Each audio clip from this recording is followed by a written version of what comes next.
Assalamualaikum warahmatullahi wabarakatuh. Baik, saya Rizal Arifin dari Prodi Teknik Mesin, Fakultas Teknik Universitas Muhammadiyah Ponorogo.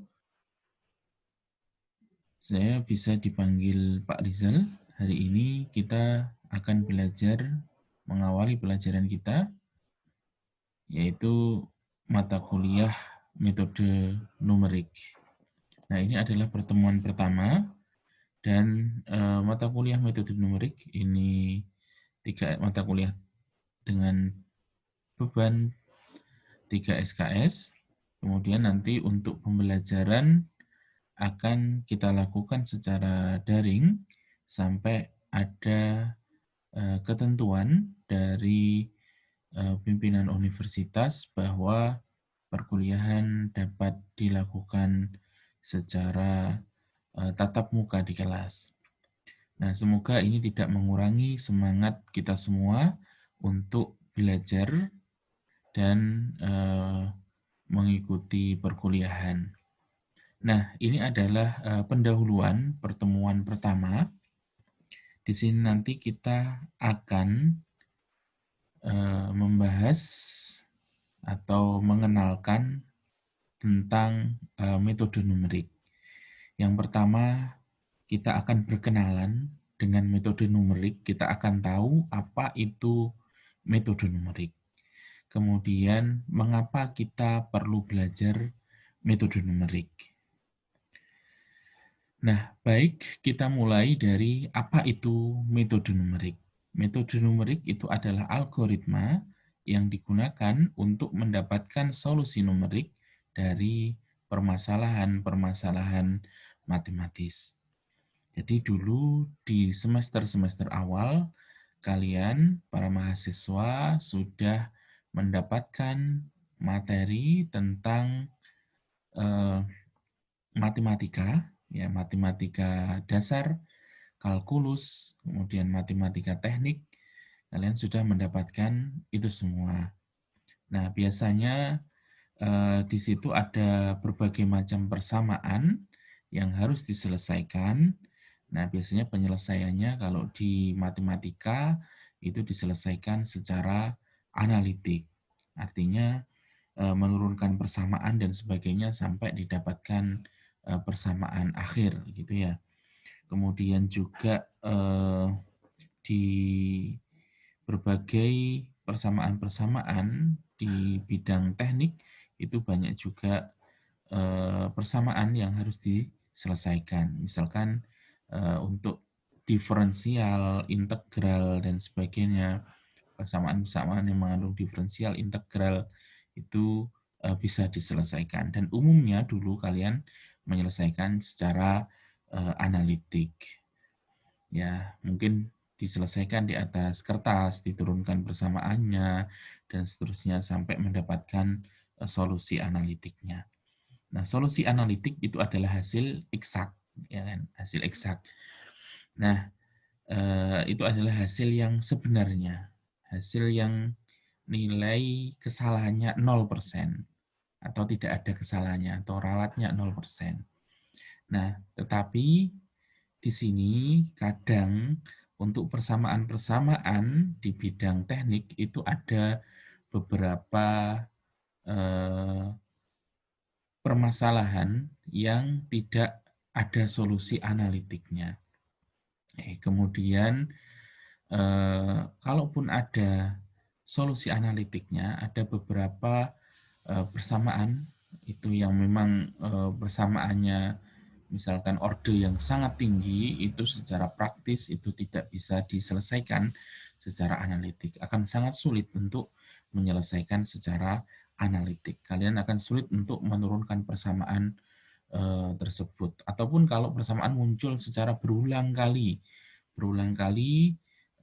kalian harus menyelesaikan secara analitik, itu bisa saja tidak dimungkinkan secara praktis. Padahal kita butuh untuk mendapatkan solusi dari persamaan-persamaan tersebut. Maka di sini kita bisa menggunakan metode numerik. Memang hasilnya tidak eksak, tidak pasti benar 100%, tetapi kita pilih nanti metode-metode yang memang menghasilkan nilai yang akurat. Jadi hasil yang didapatkan harapannya adalah akurat, artinya dekat dengan nilai yang sebenarnya. Lalu apa kebutuhan dasar di metode numerik? Jadi kalau kita mau menggunakan metode numerik, yang pertama, metode numerik tersebut harus praktis, artinya dapat dilakukan perhitungan dengan waktu dan sumber daya yang reasonable. Jadi metode numerik dapat diterapkan ya dengan waktu yang cukup, artinya tidak menguras banyak waktu, harus dilakukan berbulan-bulan, bertahun-tahun, itu tidak mungkin secara praktis.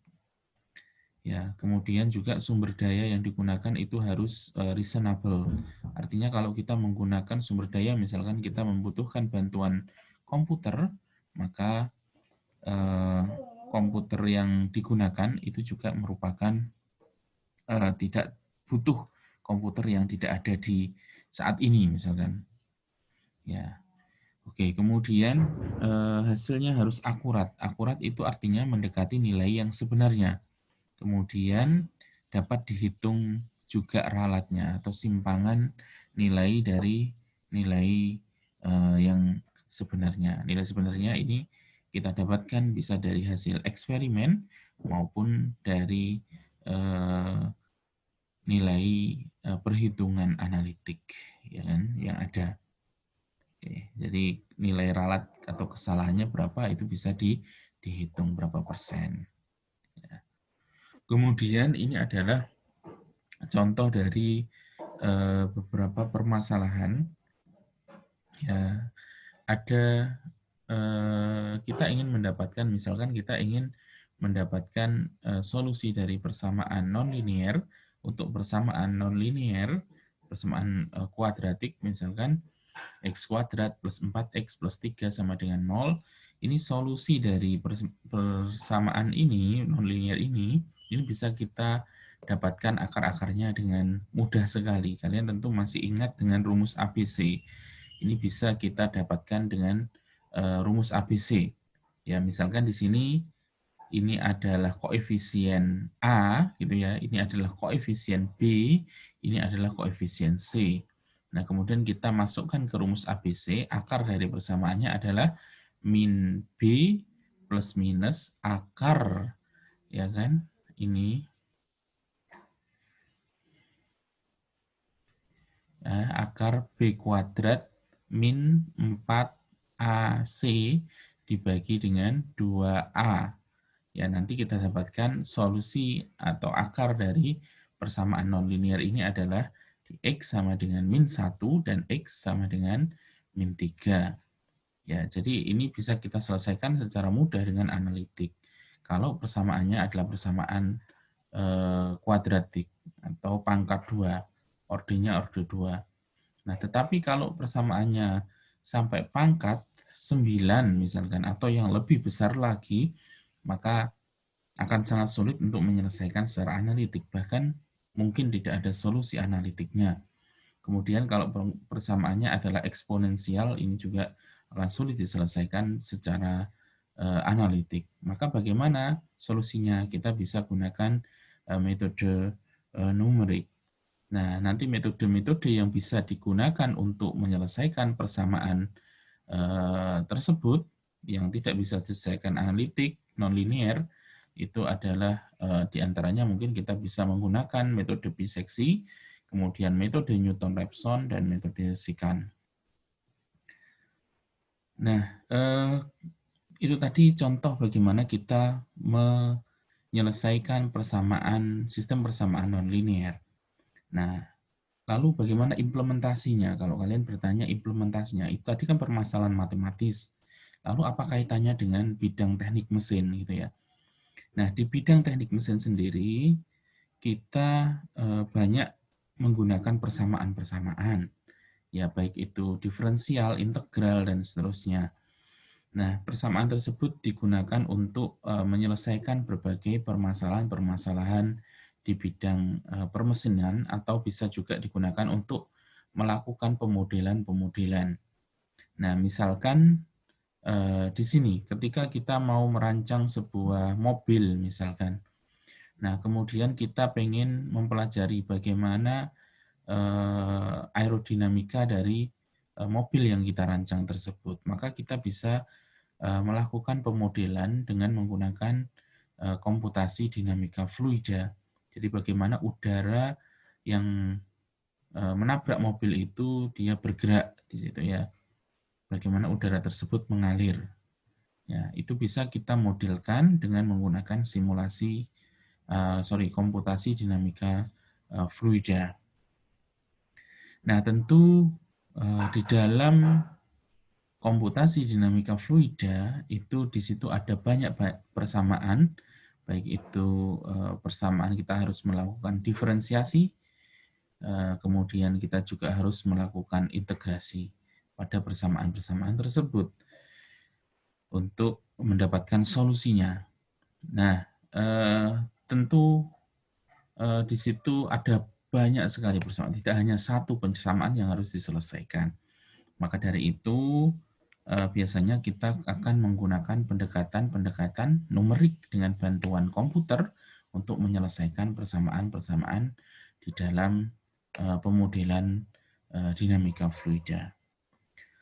Oke, untuk selanjutnya misalkan kita mau mendesain pesawat terbang, kemudian kita butuh bagaimana aliran udara di sekitar pesawat terbang, aerodinamikanya seperti apa, maka kita bisa juga menggunakan komputasi dinamika fluida. Atau kita mau mendesain kereta. Nah, bagaimana kereta tersebut atau bagaimana beban di kereta tersebut terdistribusi? Ya, apakah